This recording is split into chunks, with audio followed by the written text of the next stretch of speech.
Welcome to Pilates is the Answer podcast, where you can discover the power of Pilates and how it can improve every aspect of your life. We are your hosts, Stacey Jernigan and Pearl Dahmen, and we look forward to introducing and sharing all of the questions about which Pilates is the answer.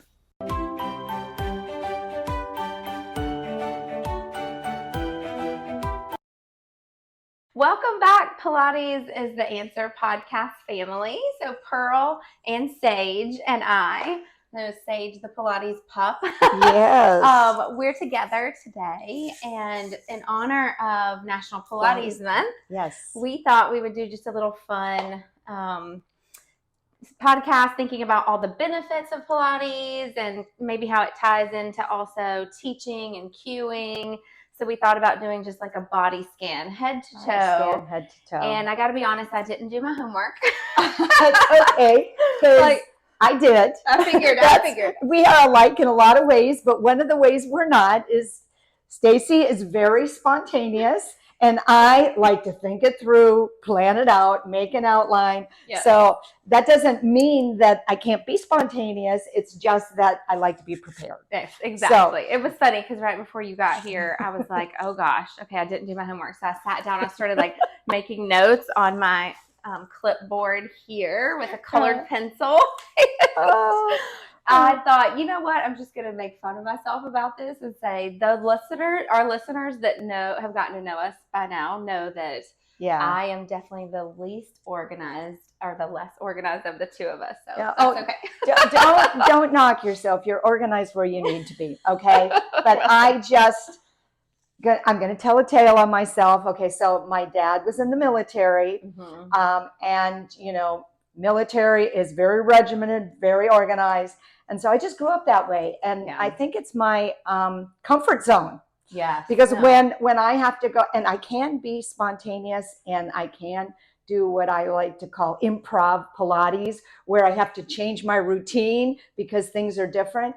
I'm okay with that. But I feel better when I have something organized. No, I get that. I totally get that for sure. And there's parts of me that do too, but definitely, yes. I also am good on the fly at some things. Yes, so. I know. Well, especially the things you know well. I can be good on the fly if I really know That's it. True. So, and I'm confident that I know it because, in Pilates, I know a lot of things, but I don't realize how much I know. So I don't quite have that confidence. I wish I did. That's why I like my list.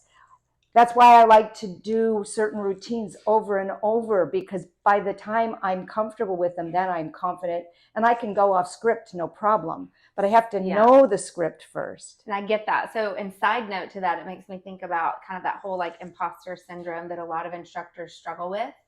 And I know that we have a lot of Pilates instructors and to-be Pilates instructors listening. And that is one of the things we really want to encourage you is that yes, it just comes with time, and that we all struggle with that. Those of us that have been teaching for 2 years, 6 years, 12 years, and everywhere in between, and those of us teaching longer than that. I was talking to somebody yesterday about it, that, you sometimes struggle with having that confidence or being more worried about what you don't know versus what you do know, that kind of thing. So, well, and there's always something new in Pilates. Either a different person with a different issue or a different challenge or wants to be challenged differently. And then, every Pilates instructor is creative. Yes. And so they're coming up with new things. And then you're questioning like, well, should I try this or shouldn't I? Does it fit within the rules that I'm bound by? If you're working like for a club that has rules, if you have the freedom to do whatever you want, you still don't want to hurt anyone. Yeah. So I would say even someone who's been doing it forever and ever, when you get something new thrown at you, there's a little bit of that apprehension. That's so true. And that's probably why in my mind I thought about like the body scan, because safety is always first. Yes. And then also for new instructors, sometimes they struggle with what to say and what to cue. So I try to encourage them, do a body scan when there's those moments where you don't really know what to say, or you feel like you're repeating yourself a lot, even though, yes, you will repeat yourself sometimes. But if you're struggling with what to say, think about a quick body scan and what can you say that will help those clients make that mind-body connection. Not only that, it makes me think of, in that body scan, a lot of times some of the things that you can say is say where the benefit is in the body. That's right. I mean, yeah, footwork, we do it to warm up major muscle groups, but it helps strengthen ankles. It helps lengthen calves. It can do a lot of things. So if you know the benefits from head to toe, depending on where you're going, what you're doing, you can throw out one of those benefits as an additional cue. And sometimes that's the thing that helps someone figure out what they're doing. Exactly. So, everybody here is different. That is very true. Yes, that'll be a whole nother podcast. Yeah. Okay, so did you start from the head or feet? Because we called it head to toe, my list is from the head. But when I made my list, I felt like we either should start from the feet and move up, or start from the center and go both directions. And the reason that I'm saying that is because a lot of the head part of it is mental. And I think we should save the mental till we get past the physical. What do you think? That works for sure. Okay. It's funny because I thought about it differently, because I was thinking that a lot of times just in life in general, we have our head forward so much of the day. And that with a lot of Pilates, we are laying down on our side, kneeling, we're in positions that we often are not throughout the day in those positions working anyway, right? Yeah, especially not working out. So for me, I was thinking about it like, whether we're laying on our back or laying on our side or doing a side bend or kneeling or we're prone, facing down, that often that is one of the things that I notice as an instructor right away, is that the head is out of alignment. So that was my thinking. Oh yeah, but I think it could go either way. No, see, so you were thinking physically head, I was thinking mentally head. Yeah, there you go. So you know what? Might make sense. Start with the head physically, and then we'll loop back around to the head at the end and talk about the mental benefits. Because I really think you've got to understand the physical before the mental mean anything to you. There you go. Okay. That's just me. Okay. Well, my first one was crown of the head. Okay. I did not. Okay, I'm going to use my list because I spent the time making it. I have a lot of mental, but the one thing I did have on here is relax facial muscles. And not even, I mean, that gets into the mental, but that also is like helping for wrinkles. Ooh, not Pilates, but purpose. Yes, but very vein oriented. So then my other had things was range of motion with your neck. So mobility of the neck. But when you talk about the things you see, what I see is when we do a move, people want to move their neck in the same way they're moving their body.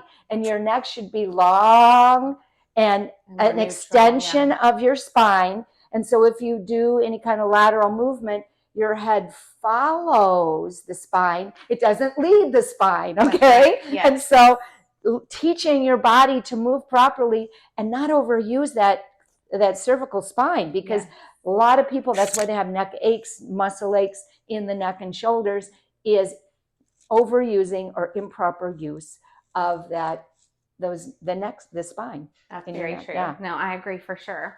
So I thought crown of the head first, in terms of just lengthening, whether you're seated or standing or kneeling or supine, laying on your back, that we want to think about lengthening through the crown of the head. And of course that can relate to other parts of the body too, lengthening the tailbone away. But I just was thinking crown of the head first, reaching away. And then my next thought was the nose, because oftentimes you'll see people, kind of tucking their head forward. It should be straight ahead and not just supine, but in a plank or anything quadruped. They want to look ahead instead of have that, again, nice long neck. That's right. And see, so that's one I skipped was eyes. And that's always a really good cue. You can say eyes on the horizon, or like you said, if you're in a plank and they're on their hands, eye gaze is just past the fingertips. Or if they're on their forearms, eye gaze at the thumbs or the wrists. And that's so helpful with helping with that alignment right away without having to spend a lot of time talking through alignment. I had yesterday in a private, I was helping someone and we were working on the roll up, the teaser thing, and they were tucking their chin way tighter than they needed to. And what she said to me is, well, I was told to look at my thighs instead of gazing. So cueing, you have to be careful, because when you tell someone to look, they're going to turn their head, move their head to look. But when you say gaze, and you may have to explain it, but gaze is more or less move your eyes, not your entire head. That's a good point. That is very true. And sometimes, like when you're doing a short box abs variation, for example, and you have them lean back and then keep their head forward or head, in good alignment, but then only lift the eyes. It makes all the difference. Right. But so, you're right. Yeah. So I think the order of the cueing matters with that one. Yeah. And that's why, of course, sometimes it's not effective with triaging your cueing to go in the order that we're saying. Right. This is after you've already set them up. They're doing the exercise. They understand what they're doing. And then you need a little bit better alignment out of them. Does that make sense? No, it makes absolute sense. In fact, I know when I've got a group, what I do is get started, and then I look around and I pick my next cue based on what I'm seeing. Perfect. So if you see a lot of necks tucked, then you want to cue something to get that, maybe a tangerine under the chin, maybe gaze to the horizon, whatever it is, to get the alignment. And then when you see people changing alignment, it's a good cue for that group, for that class. That's exactly. That's because I've done the same cue in three identical flows, different classes, different people, and I get different responses. Absolutely. Because everybody hears in their own way. Yes. And everybody has different functionalities within their body, different limitations, and different postural habits. So it's, and then you're right, they hear differently, learn differently. So you're right, you're always cueing to the audience for sure. Yeah. So these are more tips like, once they're set up and they're moving and they're doing what you're asking of them, then when you layer in those nuggets of how to get a better, alignment or connection out of them. Right. So what to feel, Yeah. And I think the order, so probably what happens when people or instructors are cueing, look at your thighs, I would think it's, like a chest lift or some type of forward flexion, the 100, something like that. So I like to use the ball between, the higher part of the thighs or lower, I guess, technically closer to the knees. Yeah. And then I'll cue gaze towards the ball. But I always will say, lift from the chest first and the shoulders and the head follow. Yeah. And then I do think it's important to give them some reminder, about not tucking the chin and where to look. So that's the thing is, you can't just use these cues. There's so many others too. There's, exactly. So eyes is good. Nose, if they're laying back, like nose pointed to the ceiling, something like that can help.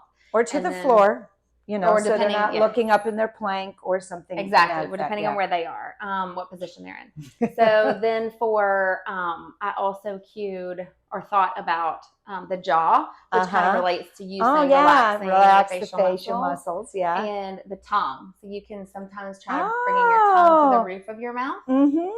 Because dropping your tongue can cause that gravity and pull and tension on the jaw. Okay. Again, wrinkle. That is a lot of it, but but where I was thinking of it is that it causes people to clench in their neck. Yes. So it can help you stay out of the neck. So that's what I was thinking. And then also I was thinking about just the head in general, that we want to help people understand how to not move from their head unless it is a specific cervical rotation exercise, like chest expansion with cervical rotation. But it's rare that we teach that. It's the opposite. We're teaching how to move from within, move from, not from the limbs, not from the head. So sometimes I'll even say, like if they're prone, for example, and I want them doing just a very gentle extension, then I'll say, I shouldn't be able to see your beautiful face, or something like that. Exactly. Or like pulling straps, if there's the mirror at the end, don't look at your eyes. If I see any eyes in the mirror, you're moving your neck too far. Yes, exactly. So something like that.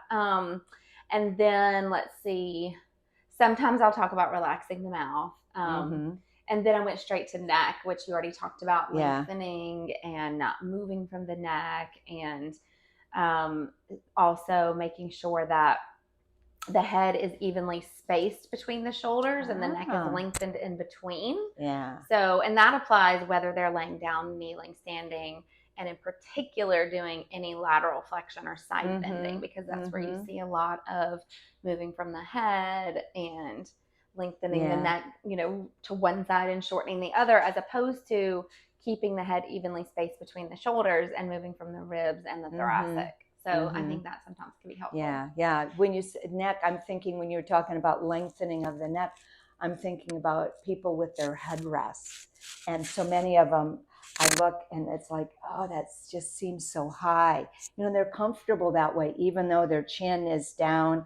And then I see the opposite too, where it's way up. And, some of them, if you make an adjustment, they're like, oh yeah, that feels better. And then others are no, I like it that way. Well, because if you think about it, that's where their head is used to being, right? If they're, they have that forward head posture, then that's where they're used to their head being. So that feels normal to have the headrest up. Right. Or if they have, that extreme kyphotic posture, head forward posture, then to try to go and bring their head back is really challenging. So they overcorrect and they end up, like you're saying, hyperextending. Well, and again, that's hard to deal with when you have a group, because going around and fixing everyone, you can't do. That's those are the kind of things that are really fun to deal with on a private. Yes. Because then you can explain, let the person understand, and they can take it with them and think about it outside. That's true. But in a full class, it's hard. It is. It's very so what hard. I often will say if I'm teaching a large group is that I will say, I would like for you to try your headrest down. And just if we're doing like footwork or something where it's not necessary for it to be not necessary for it to be down like it is with bridging. So I'll say, try it with your headrest down, and then I'll get started with what we're doing. And then I'll say, we have our head forward so much of the day. So while you're with me, I really want you working on posture. Now, of course, if it's painful in your neck, try bringing your headrest up to that halfway point. And, you're right. It can be eye-opening for some, but then for some, it just doesn't feel comfortable, or they don't want to make that change just yet. But I do think just introducing it and trying is a good idea. I like that suggestion. Yay. Good. Okay, so neck, and then, of course, shoulders. So when I think about shoulders, I like to give cues, even related to the collarbone, that help with thinking about opening up, widening the collarbone, and not rounding the shoulders. Because again, that's another posture that we do throughout the day. We have our arms in front of us. We have our phones in front of us. We have our hands on the steering wheel driving. And so when we're in Pilates, I want to see my clients be able to open up and, undo that postural mishabit of rounding the shoulders. So sometimes it helps just to say it, but that's not enough for some people. So a lot of times, like if we're on our back, for example, then I'll give them the option to try, instead of palms down, try palms facing in. And I'll even say, maybe gently press the pinkies down and try to see how much roundness you can get out of the shoulders.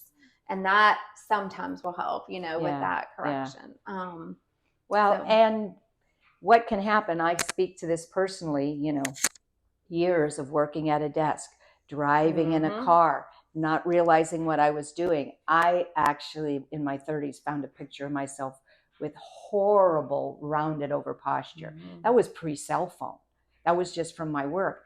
And then I ended up with an impinged shoulder. So I had a frozen shoulder because I had done it so long that my body just said, that's where you're going to live.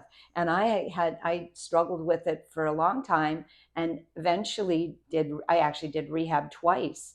And the first time around, it did not click with me that it was a postural thing. So it came back, not as bad, but when it came back, I knew what was going on. So I got on it right away. And of course, by then I was doing Pilates regularly, which helped. But the physical therapy and the Pilates together, I started using the right muscles. And my posture now is like day and night compared to when I was in my 30s. And and this whole shoulder thing that was a pain, now I have strong shoulders. Not as strong as I would like them to be, but so much more than they were. So Pilates really was the answer. Yes, it was. Yes. Why do you think I love that term? It's yes. That's funny. Okay. Another one with shoulders that I like to think about is whenever we're teaching rotation, not, just moving from the shoulders. Right. So, because a lot of times, not that I like negative cueing, but sometimes you just do have to, if you've already cued it in a positive way and in a very commanding way of where to move from, and they're not getting it, then sometimes it's important to say, make sure you're not just moving from the shoulders. And you probably would say this is wrong, but a lot of times I say things like, if you're doing such and such, stop. You shouldn't be doing that. Well, which I don't know how negative that is. I know, and it is right, and it is hard. Well, you do want to be commanding, right? Yes, and you want to get across your. But I also say why, not just stop. But I say why. But so when I thought of shoulders, I looked more the actual benefit, like flexibility of shoulders and that whole ability to do the rotation and move your arms in all directions. And if you do, and by the time I went through the second shoulder rehab, I had a little tatter in one of my rotator cuff muscles. So strengthening everything around it, strengthen. So Pilates, one of the benefits is if you are struggling with a weakness, Pilates can help strengthen, if not that weakness, everything around it to support it.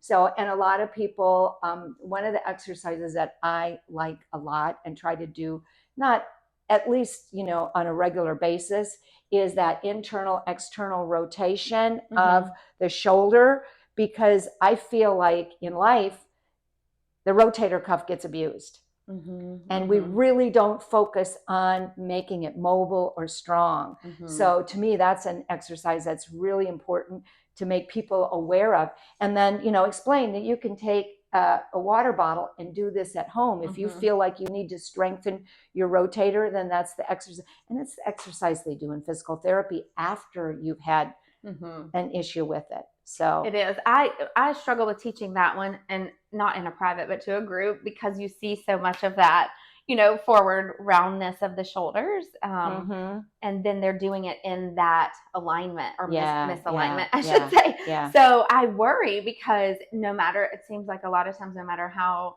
much I cue of them to get in the right position, I don't see it, or you see them moving their elbow in and out. And well, yes, exactly. And that's it is a good one. It is a good one. Yes, and you've got to be very, very specific. So I'm like, glue your elbow to your rib cage.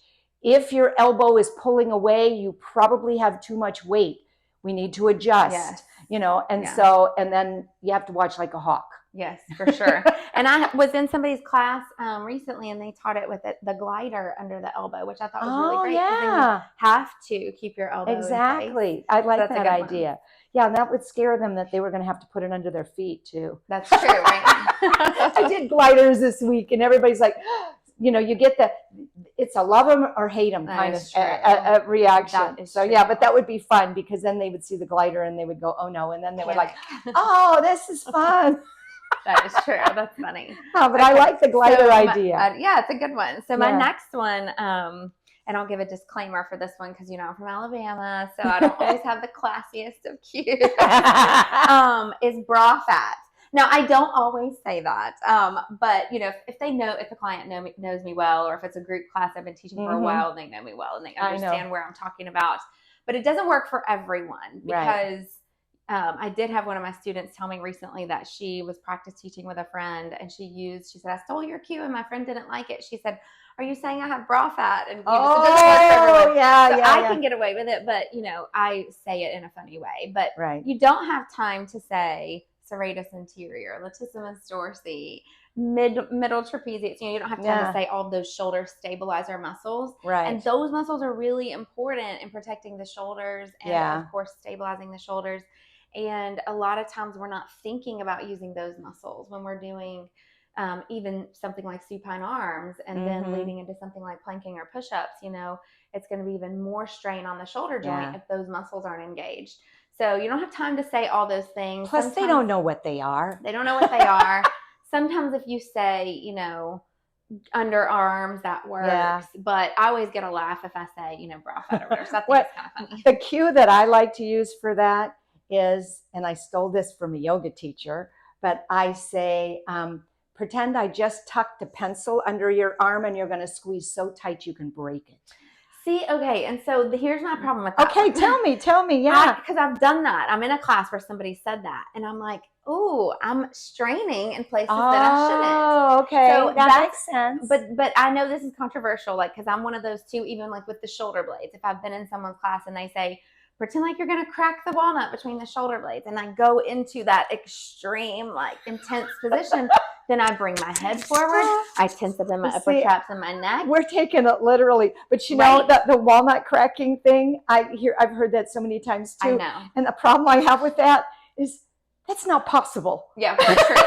So I think about, I've cracked a walnut. And no, that's what I'm saying. Yeah. So if you're going to give really visual cues, I think it's really beneficial, but we want to make them relatable. Yeah, that makes sense. Because really, you can't really break a pencil like that. Or if you can, I bet you're not using the correct muscles. And you know what, that makes sense. But when I heard it, I went, oh, yeah. Yeah, so something, where maybe like, I don't know, a tennis ball or something. Where it's a gentle hold and activation back there, but not at the expense of anything else. Right. That's the hard part. And that's what I think instructors struggle with, is saying, because like you said, everybody learns differently. And sometimes, especially in a group class, you're rushing through, how to get across your point. So if you say one that gives a gentle, activation of those muscles. Like there's some instructors now who are even avoiding saying squeeze altogether, because when you say something like, squeeze, then people do clench. Well, for example, I do a ball exercise and I was saying squeeze the ball, and people are putting like massive pressure on it. Mm-hmm. All I wanted is just enough tension so their shoulders drop down. I started saying, squeeze the Charmin.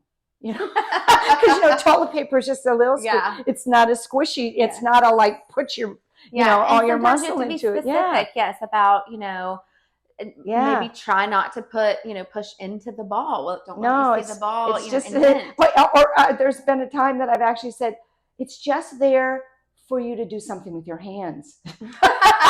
Don't worry about squeezing it. It's so hard, and you really have to watch how people are responding to the cues. Mm-hmm. Because I come up with the whole pencil thing, because when I heard it resonated, and it made me do what I needed to do, and I felt it. So I thought, oh, this is good. But I can see from your perspective where for certain people it might not be good. And on a one-on-one, that works perfect. Mm-hmm. But in a group, you've got to keep experimenting. And even when you find one that works, the next time it might not. That's right, exactly. So that's why, you have to be, fluid with your cueing. So spontaneous. But I do, but I do think something related to the underarm muscles, bra fat, whatever, however you want to say it, should be cued every single session.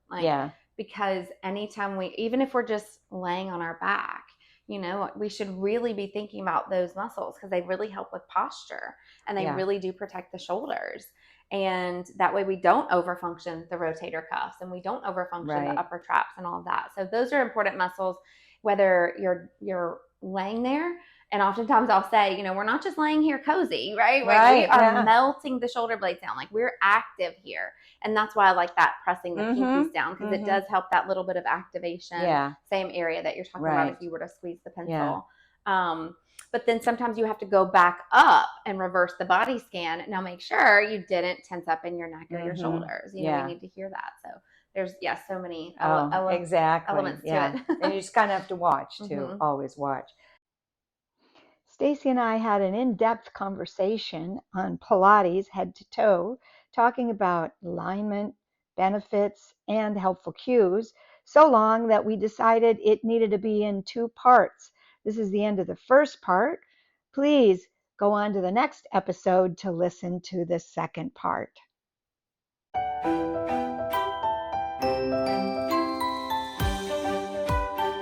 We hope you enjoyed this episode, and thank you for tuning in. For more information, you can find us on Facebook and Instagram at Pilates is the Answer, and on the web at pilatesistheanswer.com. Feel free to message us with questions for which you are searching the answer. We would love for you to follow our podcast, leave a kind review, and lots of stars.